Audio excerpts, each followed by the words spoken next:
नमस्कार, स्वागत है आपका एबीपी न्यूज पर। मैं हूं आपके साथ शीरीन। खबर दिन भर की शुरुआत करते हैं।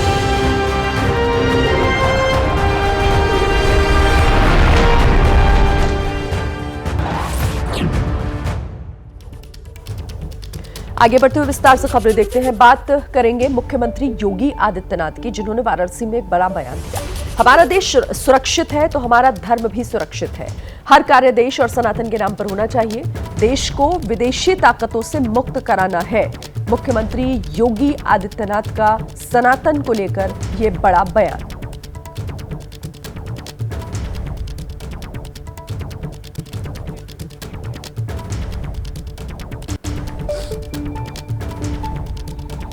अकेले चुपचाप नहीं बैठ जाना है। एक कार्य पूरा हुआ तो अगले कार्य की शुरुआत कर देनी है, लेकिन हर कार्य देश के नाम, सनातन धर्म के नाम, और काशी का तो ये सौभाग्य है। आज आप देख रहे होंगे काशी एक नई काशी है। और इस खबर पर बातचीत करने के लिए हमारे सहयोगी वीरेश इस वक्त हमारे साथ जुड़ गए हैं। वीरेश, जिस तरीके से लगातार इस दिशा में बयान दे रहे हैं योगी आदित्यनाथ, पहले जिन की बात की, उससे पहले बांग्लादेश में जो अत्याचार लगातार हो रहे हैं उसका भी जिक्र कर चुके हैं, और आज सनातन का जिक्र। ये लगातार दिए जा रहे बयानों का मतलब, इसके मायने क्या? देखिए, इसका मतलब बहुत साफ है। 2024 लोकसभा चुनाव में विकास की बात हुई, प्रगति की बात हुई, इन्वेस्टमेंट की बात हुई, कानून व्यवस्था की बात हुई, लेकिन जादू चला नहीं। और जो शैली है, जो स्टाइल है योगी आदित्यनाथ की, जो एक सांसद के तौर पर वो करते रहे हैं, जो उनकी यूएसपी है वो हिंदुत्व है, और उसी को वो धार देने में लगे हुए हैं। उन्हें इस बात की समझ हो गई है कि जो उनकी यूएसपी है, जो उनकी धार है, जो उनका सबसे बड़ा गुण है और ताकत है, वो है हिंदुत्व की धार को आगे बढ़ाना। और हिंदू हृदय सम्राट के तौर पर योगी आदित्यनाथ का जिस तरीके से पूरे राष्ट्र में प्रचार प्रसार हो रहा है, पार्टी के नेता और कार्यकर्ता उनकी मांग कर रहे हैं, चाहे चुनाव हरियाणा का हो, महाराष्ट्र का हो, झारखंड का हो, कश्मीर से लेकर कन्याकुमारी तक भारतीय जनता पार्टी जब चुनाव लड़ती है तो मोदी अमित शाह के बाद सबसे ज़्यादा किसी की डिमांड रहती है, योगी आदित्यनाथ की रहती है। उन्हें इस बात की समझ हो गई है कि सनातन धर्म, हिंदुत्व को हम धार देंगे तो जिस तरीके से यूपी के उपचुनाव में हमें विजय मिली है, वही 2027 में बेड़ा पार लगाएगा। क्योंकि 2024 के लोकसभा चुनाव में बहुत सारे फार्मूले भारतीय जनता पार्टी और योगी आदित्यनाथ की सरकार ने आजमाया, लेकिन वो फार्मूले फेल हो गए। एक फार्मूला हिंदुत्व का, एक फार्मूला सनातन का, एक फार्मूला योगी आदित्यनाथ के यूएसपी का, एक फार्मूला उनकी ताकत का, जो वो वर्षों से आजमाते रहे हैं। उन्होंने ये तय कर लिया है कि जो मुझे आता है, जो मैं जिसके लिए जाना जाता हूं, उसी फार्मूले को अब आजमाऊंगा और उस पर अडिग रहूंगा, उसे बोलता रहूंगा, उसका पालन करता रहूंगा, उसका क्रियान्वयन। बयान सिर्फ आज भर के लिए नहीं, इसका असर आगे तक हो, तैयारी 2027 की दरअसल की जा रही है। बहुत शुक्रिया आपका इस तमाम जानकारी के लिए। देखिए, बटोगे तो कटोगे वाले बयान से सीएम योगी आदित्यनाथ ने अगस्त महीने में हिंदू एकता का संदेश दिया था। मुद्दा बांग्लादेश में हिंदुओं पर जुल्म का था। योगी ने जाति के खांचे पे बटे हिंदुस्तानियों को लक्ष्य रखकर बयान दिया था। इस बयान का चुनावी असर भी दिखा। अब योगी सनातन का हर सभा में जिक्र कर रहे हैं।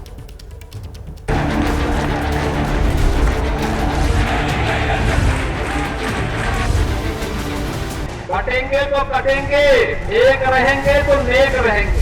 500 वर्ष पहले बाबर के एक सिपह सालार ने जो कुंभ अयोध्या में किया था, जो काम संभल में किया था, और जो काम आज बांग्लादेश के अंदर हो रहा है, तीनों की प्रकृति, तीनों का डीएनए एक जैसा है। दुनिया का जिन जब तक इस धरती पर रहेगा, तब तक इस प्रकार की अराजकता लगातार बढ़ती रहेगी।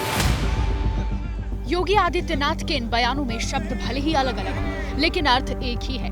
बतौर मुख्यमंत्री योगी आदित्यनाथ की राजनीतिक सीमाएं उत्तर प्रदेश तक सीमित है, लेकिन हिंदुत्व पर उनकी मुखर आवाज पूरे देश को बड़ा संदेश दे रही है। पहले इसी कड़ी में सीएम योगी के लखनऊ में दिए बयान को सुनिए। याद करना कि जिन्ना का जिन जब तक इस धरती पर रहेगा तब तक इस प्रकार की अराजकता लगातार डसती रहेगी, गरीबों को, वंचितों को, शोषितों को।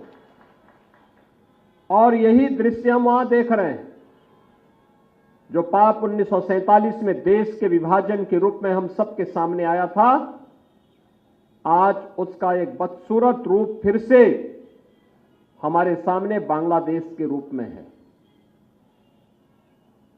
ये जितने भी लोग वहां हिंदू मारे जा रहे हैं या बौद्ध मारे जा रहे हैं, ये सभी दलित तबके के हैं। बांग्लादेश में हिंदुओं के उत्पीड़न का जिक्र करते हुए सीएम योगी देश में मौजूद हिंदुओं को बार बार सतर्क रहने को कह रहे हैं। बांग्लादेश के संदर्भ में सीएम योगी ने जब बटेंगे तो कटेंगे का नारा दिया था, तब चुनावी माहौल में उस बयान के सियासी मायने ज्यादा निकाले गए, लेकिन फिलहाल चुनाव नहीं है। बावजूद इसके सीएम योगी बांग्लादेश पर बयान दोहरा रहे हैं। 500 वर्ष पहले बाबर के एक सिपह सालार ने जो काम अयोध्या में किया था, जो काम संभल में किया था, और जो काम आज बांग्लादेश के अंदर हो रहा है, तीनों की प्रकृति, तीनों का डीएनए एक जैसा है। बाबर और जिन्ना का जिक्र कर सीएम योगी ऐसे वक्त सनातनियों को एक सूत्र में पिरोने के मिशन में जुटे हैं जब समाज में जाति और धर्म के नाम पर खाई गहरी है। तुष्टीकरण और वोट बैंक की राजनीति हिंदुत्व की बात को सांप्रदायिक रंग देती है।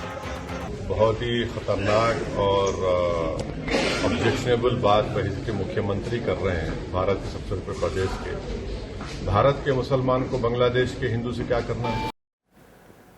देखिए, बांग्लादेश में हिंदुओं के खिलाफ जारी अत्याचार ने यूपी की सियासत इस कदर गरमा दी है कि जब बांग्लादेश में बौद्ध, अल्पसंख्यकों और दलित हिंदुओं पर अत्याचार का मुद्दा सीएम योगी ने उठाया तो मायावती ने भी इस पर बड़ा बयान दे डाला। बीएसपी प्रमुख मायावती ने कहा है कि बांग्लादेश में ज्यादती के शिकार ज्यादातर दलित हैं। कांग्रेस को केवल मुस्लिम वोट की चिंता, कांग्रेस मुस्लिम वोट के लिए संभल पर चिल्ला रही है। बांग्लादेश के हिंदू दलितों को भारत लाए सरकार। तो मायावती ने भी इस बीच बड़ा बयान दिया है। क्या कुछ कहा है आपको सुनवाते हैं। पड़ोसी देश बांग्लादेश में हिंदू जो बड़ी संख्या में जुर्म जाति के वहाँ शिकार हो रहे हैं, उसमें अधिकांश संख्या उन दलितों की है, उन वीकर सेक्शन के लोगों की है, कमज़ोर तबके के लोगों की है, खासकर दलितों की है। और अब जब वहाँ इनका शोषण हो रहा है तो विपक्ष की ये मुख्य पार्टी इस पर चुप है, कांग्रेस पार्टी चुप है, और अब वह केवल मुस्लिम वोट के लिए संभल चिल्ला रही है। इधर महाराष्ट्र के मुख्यमंत्री देवेंद्र फडणवीस ने एमएनएस चीफ राज ठाकरे को लेकर एक बड़ा बयान दिया है। फडणवीस ने राज ठाकरे को सरकार में शामिल करने के संकेत दिए हैं। फडणवीस ने कहा कि हम निश्चित रूप से उन्हें सरकार में साथ रखने में रुचि रखते हैं। राज ठाकरे और हमारे विचार काफी हद तक मेल खाते हैं। बीएमसी चुनाव में भी राज ठाकरे को महायुति में शामिल करने के संकेत दिए थे।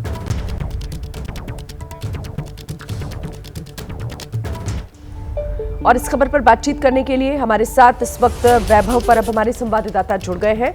वैभव, पहले भी बीएमसी चुनावों में इस बात का जिक्र कर चुके हैं फडणवीस, और एक बार फिर से राज ठाकरे को एक तरह से संकेत दे रहे हैं कि वो चाहे तो सरकार में शामिल हो जाए।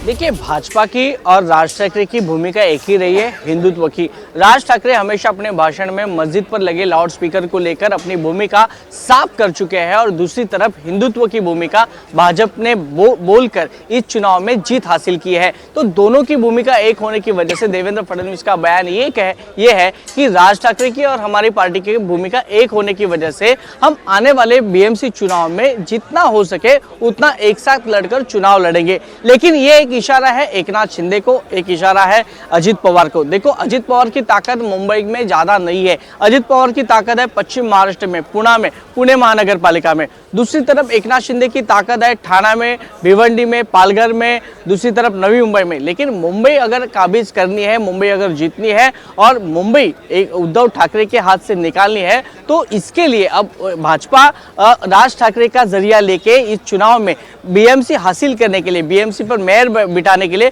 भाजपा एक अलग स्ट्रैटेजी बना रही है, और जिसकी शुरुआत देवेंद्र फडणवीस फडणवीस ने सीएम होने के बाद ही शुरू कर दिया है। देखो, उद्धव ठाकरे जी ने मातोश्री पे अपने पूर्व विधायक नगर सेवकों को बुलाया था और वहां पे कहा था कि हिंदुत्व की भूमिका पर जोर दीजिए। देखो, पिछले 25 सालों से उद्धव ठाकरे का मेयर मुंबई महानगर पालिका पे है। अब वो जीतने के लिए देवेंद्र फडणवीस अलग स्ट्रेटेजी कर रहे हैं। जैसे विधानसभा जीतने के लिए उन्होंने महायुति का इस्तेमाल किया, अब नया फॉर्मूला यहाँ पे हो सकता है कि बीएमसी में राज ठाकरे के साथ जाए। तो राज ठाकरे साथ आने की वजह से जो उत्तर भारतीय वोट्स है वो कटेंगे या बटेंगे, इसका फैसला अब आने वाले चुनाव में होगा, क्योंकि हमेशा राज ठाकरे की उत्तर भारतीयों के प्रति भूमिका एक महत्वपूर्ण बात अलग रही है। आप इस पर नजर रखिएगा, हम आगे भी आपसे बात करेंगे। फिलहाल बहुत शुक्रिया इस तमाम जानकारी के लिए।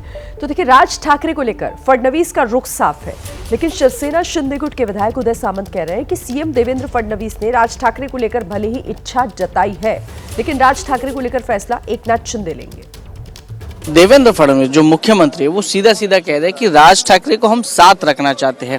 तो ये आपके लिए कितनी बड़ी चुनौती हो सकती है? ये इशारा कहाँ है? ये इशारा नहीं है, उन्होंने अपना मत प्रदर्शित किया है और उसका निर्णय भी एकनाथ शिंदे साहब लेंगे।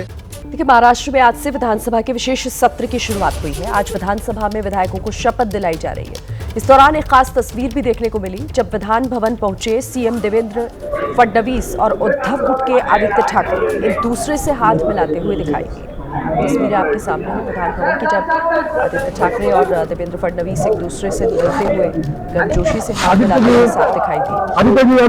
3 दिन के विशेष सत्र के दौरान विधानसभा की कार्यवाही और उसी वक्त की तस्वीरें हैं। देवेंद्र फडणवीस और आदित्य ठाकरे जब वहां पर पहुंचते हैं तो वो पहुंचते ही सबसे पहले मुख्यमंत्री देवेंद्र फडणवीस से हाथ मिलाते हैं।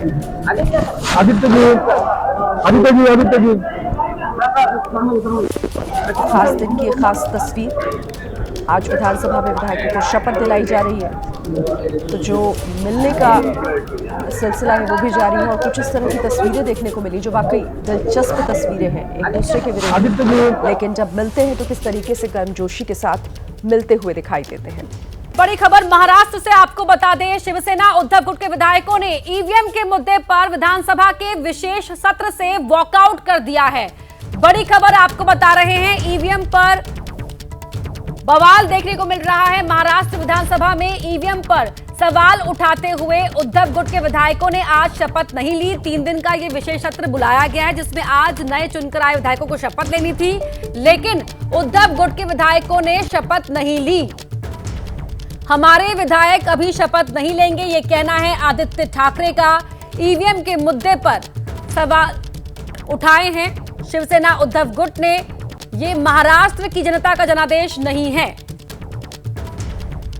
आज बहिष्कार किया है, इसी का एक ही कारण है। अगर आप देखें तो मार्केटवाड़ी में डेमोक्रेसी को मारा जा रहा है। ये डेमोक्रेसी को ईवीएम के हिसाब से, ईवीएम के माध्यम से हो या फिर जो भी रिगिंग कर रहे उसके माध्यम से डेमोक्री कर रहे, एक मौकरी कर रहे डेमोक्रेसी की। और यही जो मैंडेट है, ये मैंडेट ना जनता का है ना महाराष्ट्र का है, ये मैंडेट ईवीएम का है और ये मैंडेट इलेक्शन कमीशन का है। हम यही बात करना चाहते हैं। आज जो शपथ नहीं लिए इसी के लिए नहीं लिए क्योंकि आज जनता का आदर करना चाहते हैं। जनता के जो मन में शंका उपस्थित है उसे उत्तर देना चाहिए।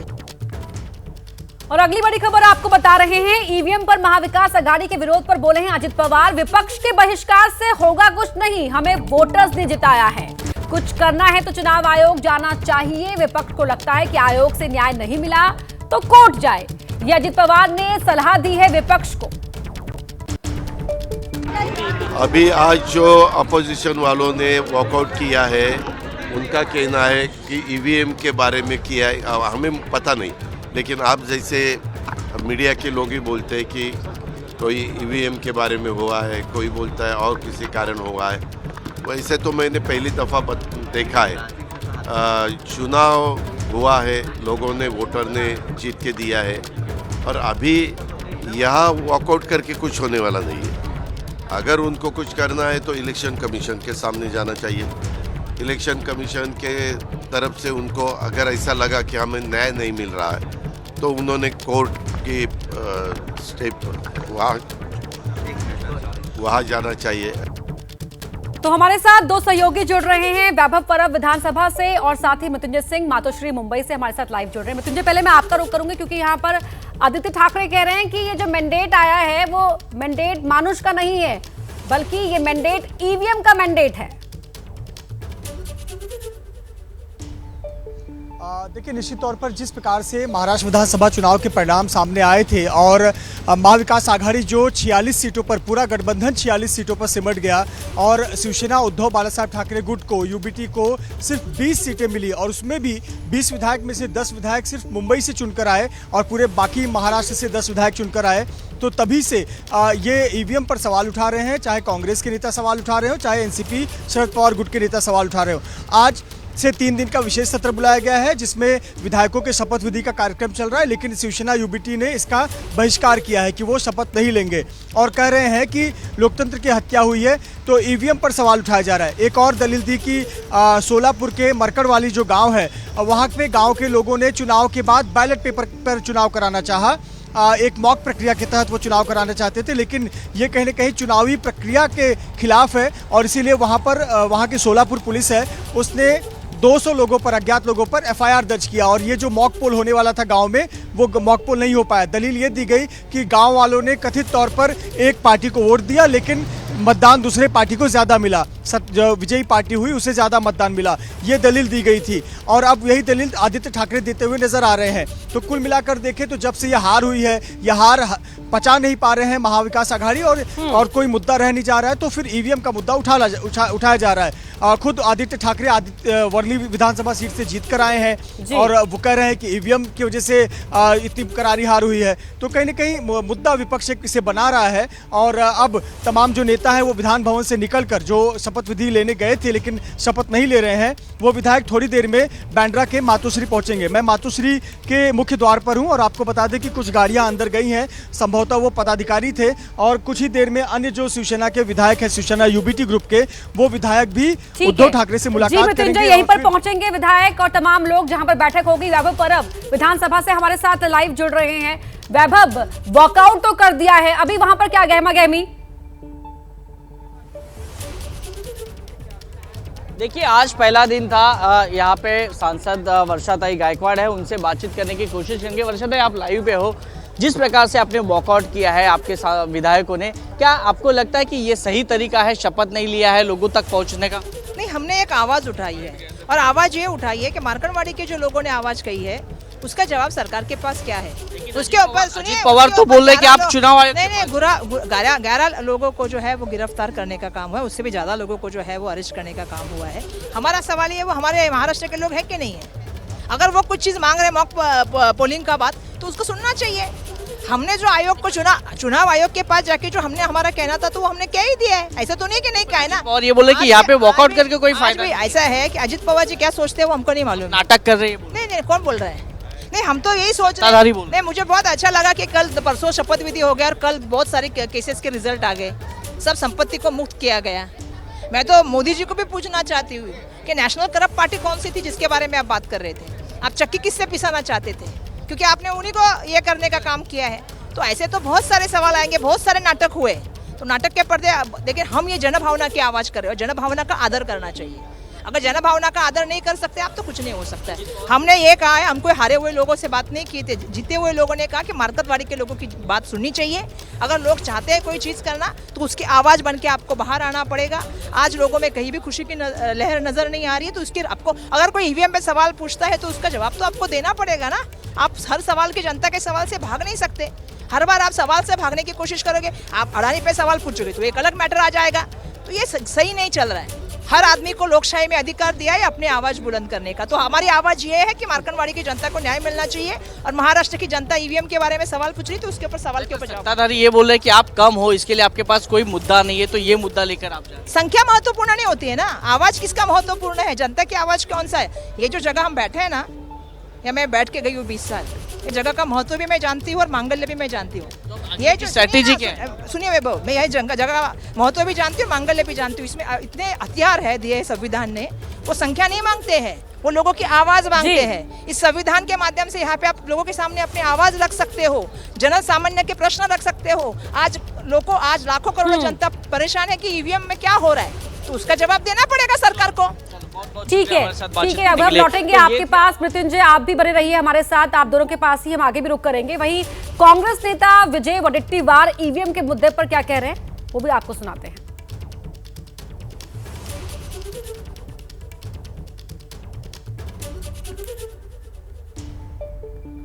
विजय वडेट्टीवार जी, विजय वो आपने क्यों वॉकआउट किया है? देखिए, महाराष्ट्र में महायुति को जो मैंडेट मिला है उसके बारे में लोगों को अभी भी विश्वास नहीं। इसीलिए हर गांव से ये मांग हो रही कि हमने वोट दिया ही नहीं, वोट आया कैसे। इलेक्शन में कोई हमें ये नज़ारा ही दिखा नहीं कि लोग इस सरकार के पीछे है। फिर भी इतना बड़ा मैंडेट मिला उनको, इतनी बड़ी संख्या में एमएलए मिले। अब ऐसे एक गांव है महाराष्ट्र में कि हर गांव की मांग ही है, और हर एक गांव ऐसा है कि जो एक गांव है महाराष्ट्र में, सोलापुर जिले में मार्कड़वाड़ी के लोगों ने कहा कि वहाँ पे 80% वोट महायुति को मिले। तो वो गांव कहता है कि हमारे गांव में तो पूरा गांव खिलाफ में था, तो उनको वोट आए कहाँ से। तो इसीलिए मापकोल की भाषा उन्होंने की, मांग की। अब जब मापकोल की मांग किया, ये सरकार को डर है कहीं हमारी पोलखोल न हो जाए, तो इसीलिए उनको अरेस्ट किया गया, उनके ऊपर लाठीचार्ज किया गया। तो उसका निषेध करके आज हमने बहिष्कार डालने का काम किया है, निर्णय लिया।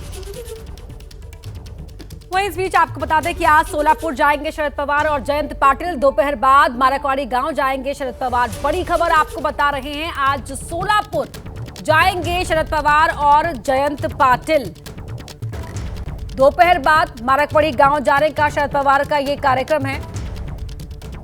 और पूरी अपडेट महाराष्ट्र में हो रही इस गहमागहमी को लेकर आपको आगे भी देते रहेंगे।